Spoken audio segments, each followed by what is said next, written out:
Very good morning, dear students. In this video, I am going to explain about the problems related to degree Celsius and degree Fahrenheit, and along with that I am going to explain about atomic mass. Okay, how to calculate molecular mass of the compound. Okay, so that related problems we will see in this video. So first we will see the problems related to degree Fahrenheit and degree Celsius.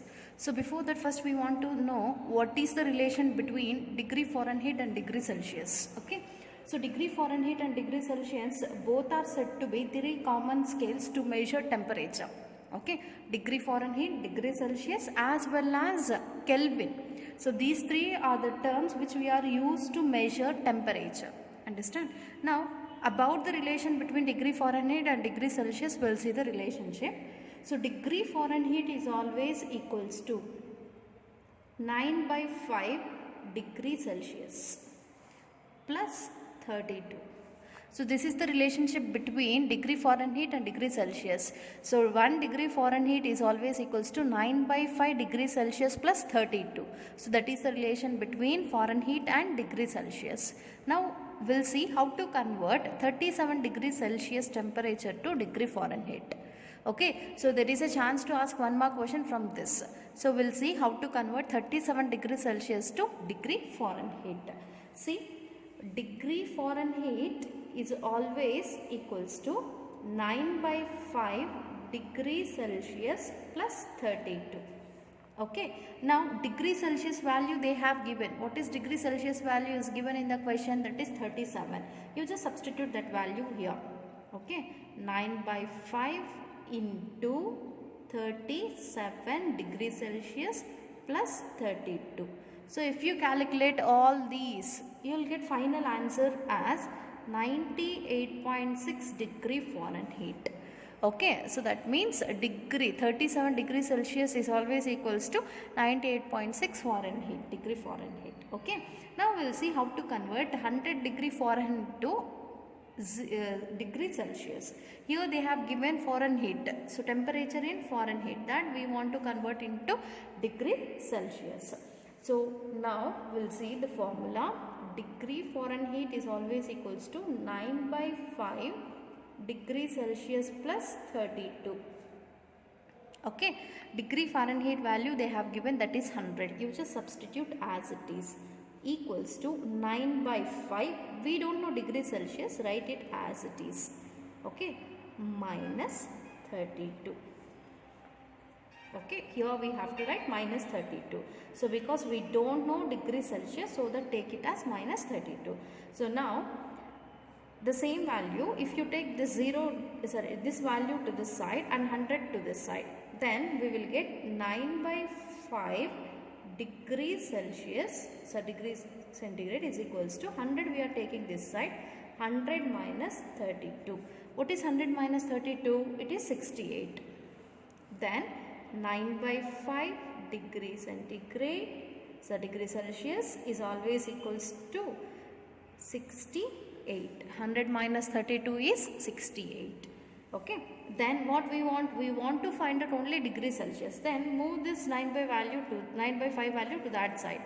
Then degree Celsius is always equals to 68 into 5/9. It becomes reverse when it comes this side. Okay, 9/5 we can also write it as 5/9. Okay, that is equals to, if you calculate this total, we will get finally 37.777 degrees Celsius. Okay, 100 Fahrenheit is always equals to 37.777 degree Celsius. Okay, that is about this.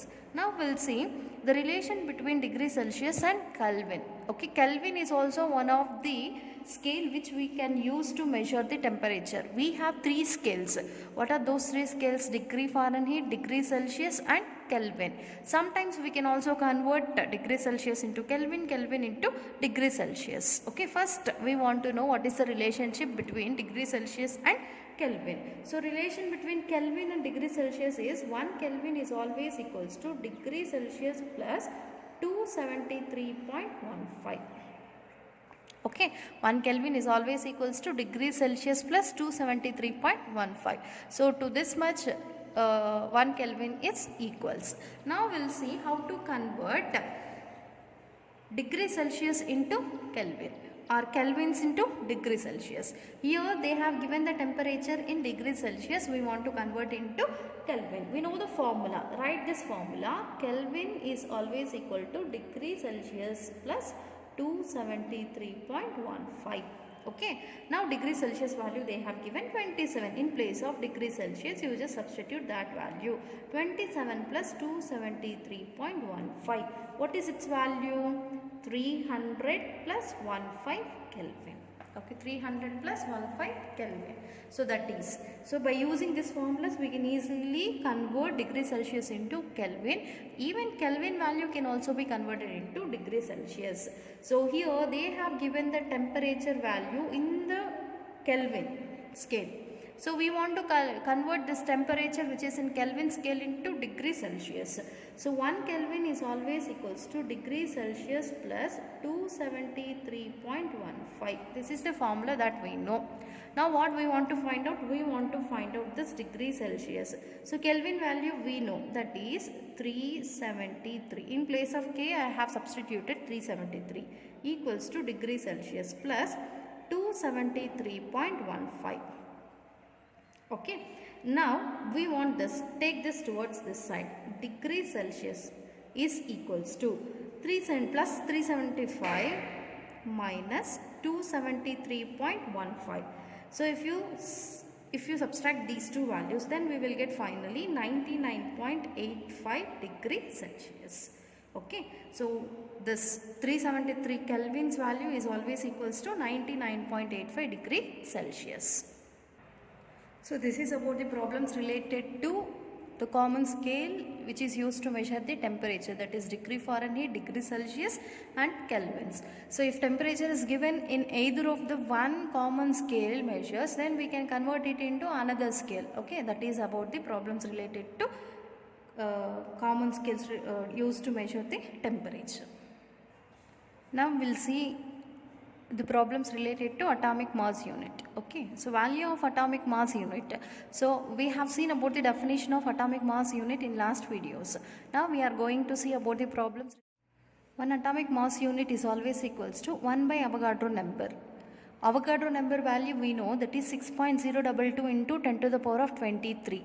Okay, 1 by 6.022 into 10 to the power of 23 value is equals to 1.66056 into 10 to the power of minus 4 grams.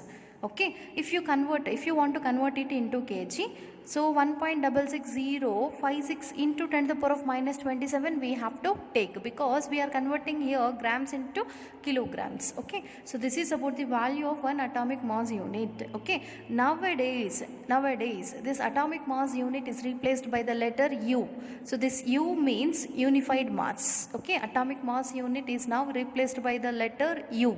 U means unified mass. Okay, now we'll see the problems related to this average atomic mass. Okay, so atomic mass unit is always equals to 1 by Avogadro number. We know the Avogadro number. By substituting that value, we will get the value either in the grams or in kilograms. So nowadays this atomic mass unit is replaced by the letter U. U means unified mass. In place of AMU, we can also take mass. Now we'll see the problem related to that. So here they have given a question, that is calculate the average atomic mass of carbon. Calculate the average atomic mass of carbon from the following data. So here they have given isotopes of carbon atom. Okay, so and relative abundance and atomic mass. We have seen what is the definition of relative abundance and atomic mass. So relative abundance and atomic mass of carbon isotopes they have given. So by using that, we want to find out here average atomic mass. Okay, average atomic mass of the carbons. Okay, so first we'll see what is the formula used to calculate average atomic mass. Average atomic mass is always equals to, average atomic mass is always equals to m1 x1 plus m2 x2 plus m3 x3 plus and so on mn xn. Okay, mn xn divided by 100. Okay, so this is the formula which is used to find out average atomic mass. Average atomic mass is always equals to m1 x1 plus m2 x2 plus m3 x3 plus and so on mn xn divided by 100. I'll tell you what is m1, m2, m3, mn, x1, x2, x3, xn. Okay, so where m1, m2, m3 and so on are isotopes of atomic masses of carbon. M1, M2, M3 and so on are said to be isotope atomic masses of carbon atoms. Okay, whereas X1, X2, X3 and so on are percentage abundance.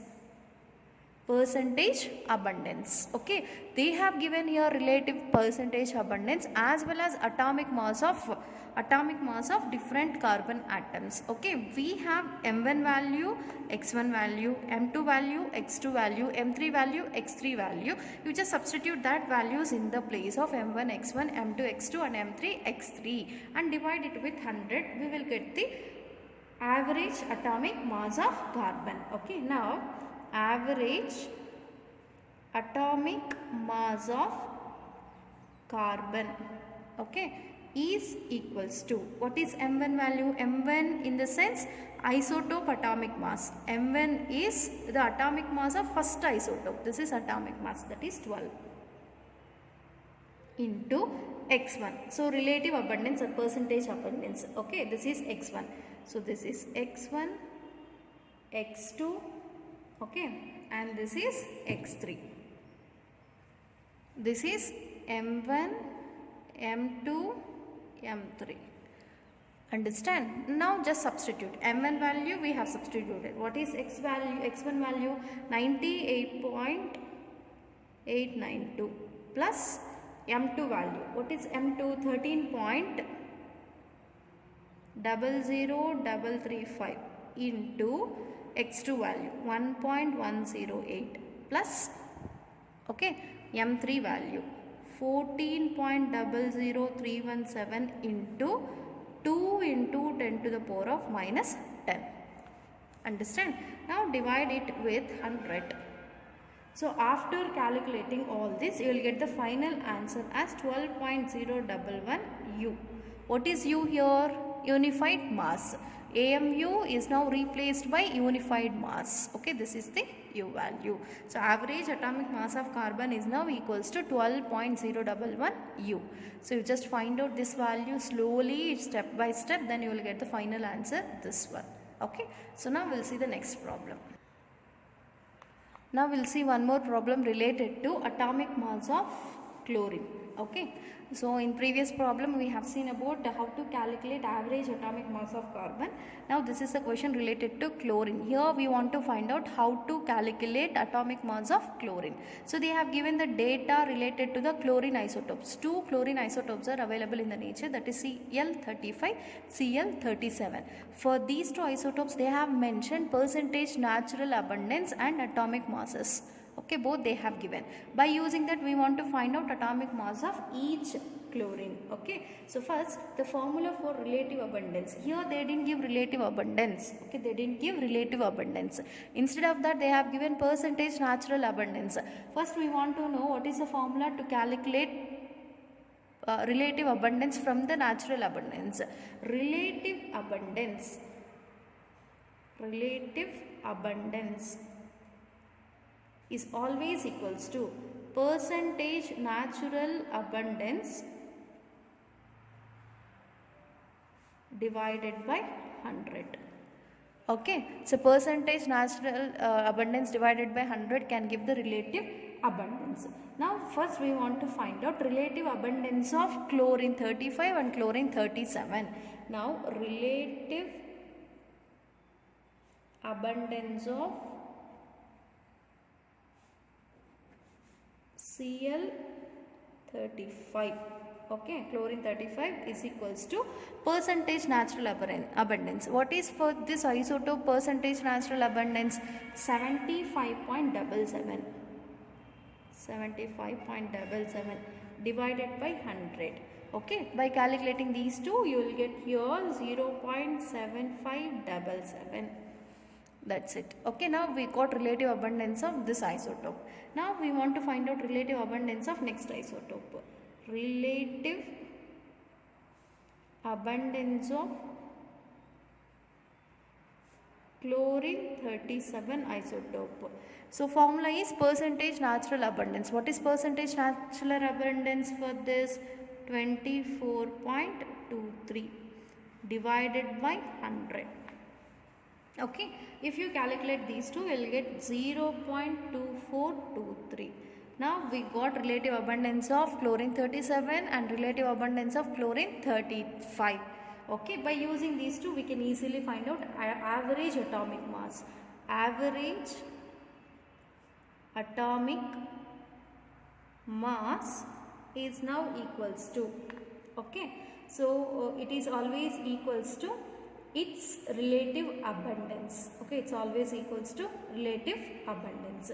So relative abundance, so we know the formula for average atomic mass. Average atomic mass is always equals to m1x1 plus m2x2 divided by 100. Here we want to, it is enough to take only m1x1 and m2x2 because only two isotopes are given. Okay, so this is atomic mass of first one, so it is m1, and this is atomic mass of second isotope m2. So this is x1 and this is x2. Okay, now we have these two values, substitute that. M1 value is 34.9689 into x1 75.77 plus m2 value 36.9659 into x2 value. What is x2 value given here? 24.23 divided by 100. Okay, so if you multiply these two values, you will get 2649.5 plus, if you multiply these two, you will get 895.6 divide with 100. Okay, after dividing all this, you will get the final value as 35.4527 unified mass. So this is the average atomic mass of chlorine isotope. Average atomic mass of chlorine isotope is equals to 35.94527 unified mass. So if they have given natural abundance or relative abundance and atomic mass of related isotopes, by using that we can easily find out average atomic mass of any type of element. And now we'll see how to calculate molecular mass of a compound. Okay, how to calculate molecular mass of a compound. Here I have taken few questions. Okay, so by using this we will see how to calculate molecular mass of different types of compound. Firstly, I have taken the question that is calculate molecular mass of methane. First you want to know the formula for methane. So molecular mass of methane. Molecular mass of methane. Methane formula is CH4. CH4 is the methane formula. For that we want to write its molecular mass. So if you know the atomic masses of the elements present in that compound, by using that we can easily write or find out its molecular masses. Okay, what are the two atoms present here? Carbon and hydrogen.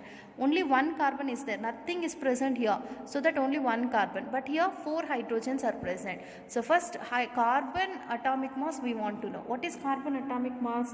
That is 12.0114, or simply we can also take it as 12. Okay, plus hydrogen atomic mass. Okay, how many hydrogens are there? 4 hydrogens. 4 into, okay, 4 into atomic mass of hydrogen, that is 1.0084, or simply we can also take it as 1.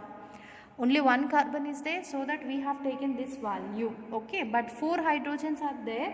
4 into atomic mass of hydrogen, that is 1.0084. So by adding these two, you will get nearly 16.0434 unified mass, or simply we can also take it as 16 as the molecular mass of methane. Okay, if you want to find out the molecular masses of any compound, first you want to know the atomic mass of atoms present in that compound, then it will become easy. Now we'll see another question. Calculate mass, molecular mass of H2O. Okay, now molecular mass of H2O is equals to, two atoms are there, hydrogen and oxygen. We know atomic mass of hydrogen. Simply we can also, this is the atomic mass of hydrogen. Oxygen atomic mass is 16. So first write hydrogen atomic mass. How many hydrogens are there? 2. So write 2 into its atomic mass. What is hydrogen atomic mass? 1.0084. Okay. Plus atomic mass of oxygen. Oxygen atomic mass is 16.004. You just multiply these two and add with this. Then you will get answer as 18.0208 unified mass U. Okay. Next, calculate molecular mass of glucose. So glucose molecular formula they have given C6H12O6. By using that we want to find out its molecular mass. Molecular mass of C6H12O6 glucose is equals to, so 3 elements are there, 3 different atoms, that is carbon, hydrogen and oxygen. So how many carbons are there? 6 into, what is carbon atomic mass? 12.0114, write that, 12.0114 plus next element. What is next element? Hydrogen. How many are there? 12. Plus atomic mass. What is atomic mass? 1.0084. Plus, okay, third element, that is oxygen. How many oxygens are there? 6. 6 into oxygen atomic mass is 16.004. You just multiply and add all these values. Finally, you will get the value as 180.1932 unified mass. Okay, so this is the formula to calculate molecular mass. If you know the atomic masses of elements, by using that we can easily find out its molecular masses. So this is homework for you, this question. Calculate molecular mass of CO2. You just calculate this molecular mass and send the answer to me through the WhatsApp. Okay, for everyone I am telling you have to find out the molecular mass of CO2 and then tell me the answer. Okay, next we'll see calculate molecular mass of NaCl. Okay, so molecular mass of NaCl is equals to, so here 2 elements are there, sodium and chloride. Sodium atomic mass is 23.0 plus chlorine atomic mass is 35.5. Okay, by adding these two, only one atoms are there, one sodium and one chloride ion, so that only I have taken their original values, and add these two, you will get 58.5 unified mass. Okay, in this manner we can easily find out molecular mass of different atoms. So very important for 1 mark this concept. Okay, this is about the problems related to average atomic mass as well as molecular masses. We'll see remaining problems in the next video.